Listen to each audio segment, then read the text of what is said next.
Good day, my fellow patriots. In today's segment, I will be going over the presidential debate. The first day, my take, my spin. Stay tuned.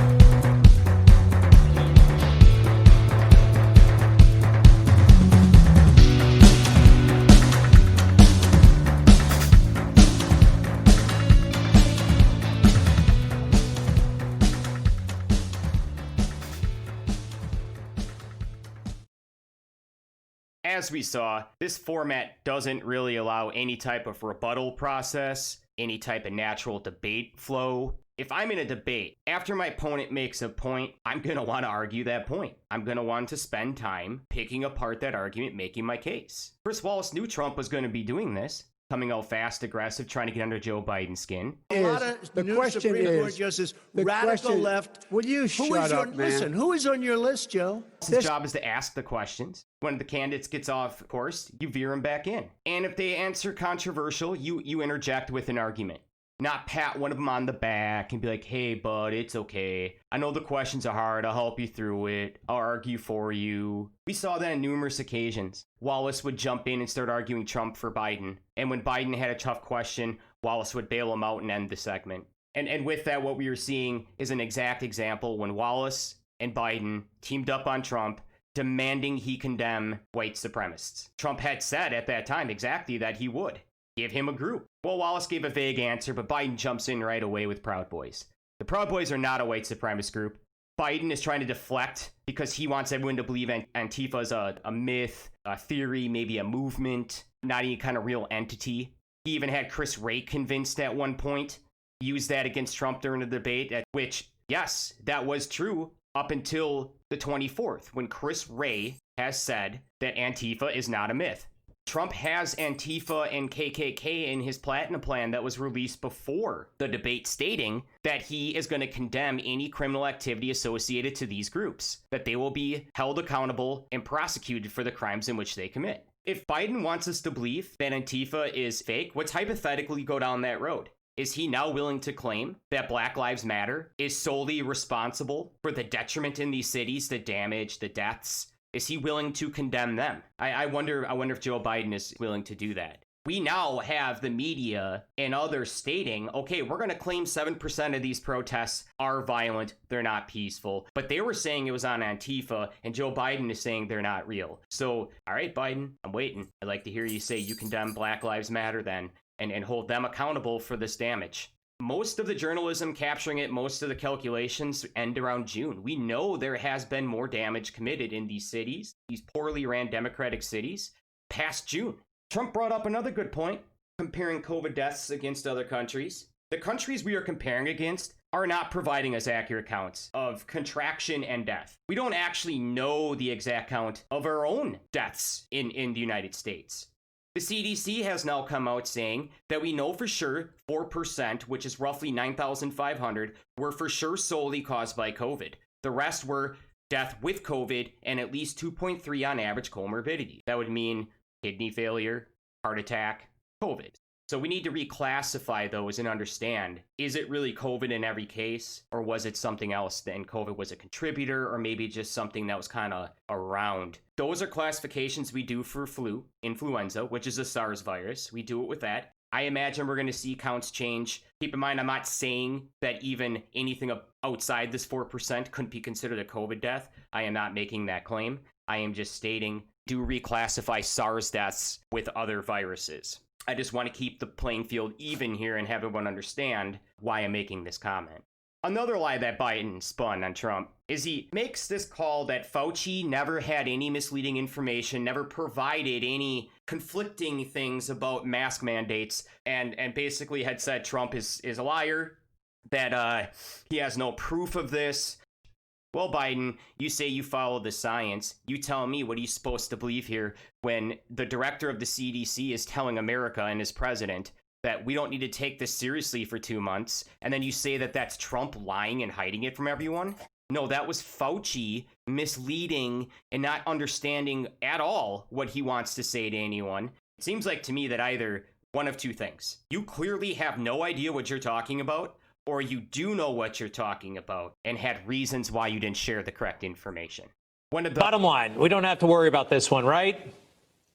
Well, obviously you need to take it seriously and do the kinds of things that the CDC and the Department of Homeland Security are doing. But this is not a major threat for the people in the United States, and this is not something that the citizens of the United States right now should be worried about. If social distancing, physical distancing, stay-at-home measures had started third week of February instead of mid-March? I mean, you're right. I mean, obviously, if we had, right from the very beginning, shut everything down, it may have been a little bit different. But there was a lot of pushback about shutting things down back then. Should we be changing our habits, and if so, how? No, right now, at this moment, there is no need to change anything that you're doing on a day-by-day basis. It became clear that we were in real trouble. When was that? Around when was that?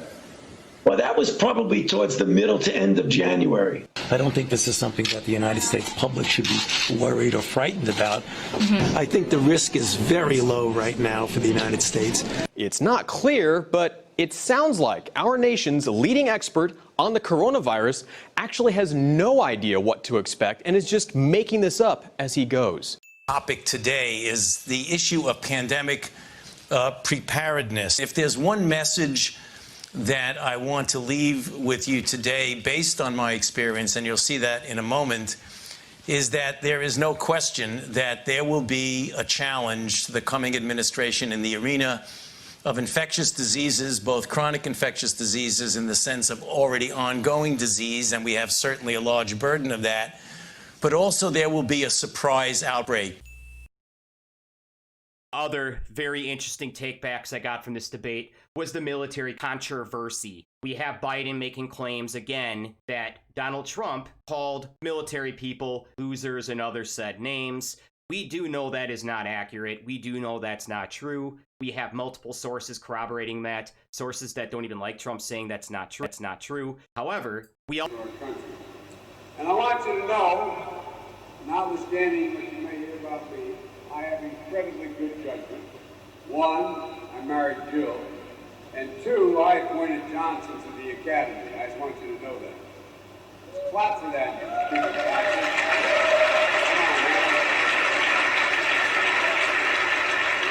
Man, you are a dull bunch. Must be slow here, man. Oh.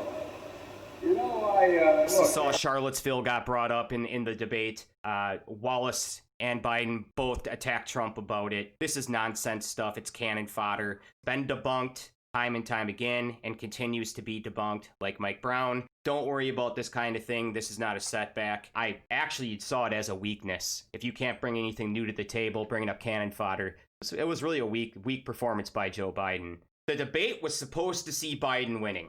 It represented something historic in the words that only those who viewed can describe. Trump spoke of law and order, opening the nation. Biden showed how he turned his back on police and reviving law and order. He has proven again that we are playing in an unfair game, that only one side is playing by the rules, while the other side continues to enforce the rules. We have a chance to keep America great, and Trump needs our support now more than ever. As always, my fellow Americans, until next time, stay tuned. Our movement is about replacing a failed and corrupt political establishment with a new government controlled by you, the American people. The Washington establishment and the financial and media corporations that fund it exist for only one reason: to protect and enrich itself. The establishment has trillions of dollars at stake in this election. For those who control the levers of power in Washington and for the global special interest, they partner with these people that don't have your good in mind. Our campaign represents a true existential threat like they haven't seen before. This is not simply another 4-year election. This is a crossroads in the history of our civilization that will determine whether or not we, the people, reclaim control over our government. The political establishment that is trying to stop us is the same group responsible for our disastrous trade deals, massive illegal immigration, and economic and foreign policies that have bled our country dry. The political establishment has brought about the destruction of our factories and our jobs as they flee to Mexico, China, and other countries all around the world. It's a global power structure that is responsible for the economic decisions that have robbed our working class, stripped our country of its wealth, and put that money into the pockets of a handful of large corporations and political entities. This is a struggle for the survival of our nation, and this will be our last chance to save it. This election will determine whether we're a free nation or whether we have only the illusion of democracy, but are in fact controlled by a small handful of global special interests rigging the system, and our system is rigged. This is reality. You know it, they know it, I know it, and pretty much the whole world knows it. The Clinton machine is at the center of this power structure. We've seen this firsthand in the WikiLeaks documents, in which Hillary Clinton meets in secret with international banks to plot the destruction of U.S. sovereignty in order to enrich these global financial powers, her special interest friends, and her donors. Honestly, she should be locked up. The most powerful weapon deployed by the Clintons is the corporate media, the press. Let's be clear on one thing. The corporate media in our country is no longer involved in journalism. They're a political special interest, no different than any lobbyist or other financial entity with a total political agenda, and the agenda is not for you, it's for themselves.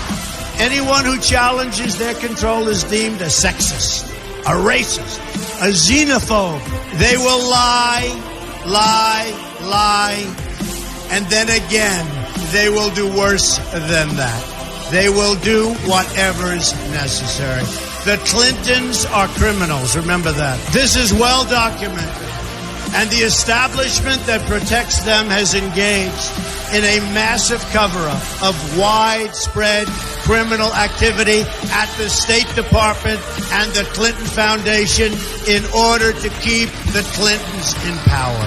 They knew they would throw every lie they could at me and my family and my loved ones. They knew they would stop at nothing to try to stop me. Nevertheless, I take all of these slings and arrows gladly for you.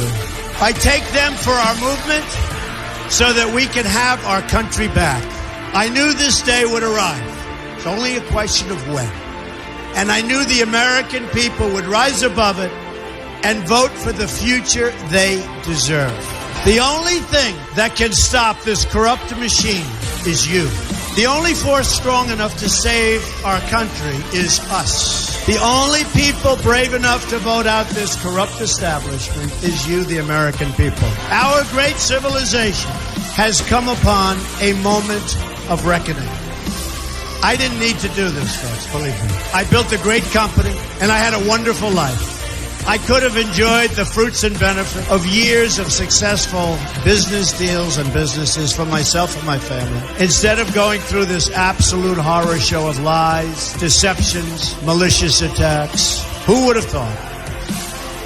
I'm doing it because this country has given me so much, and I feel so strongly that it's my turn to give back to the country that I love.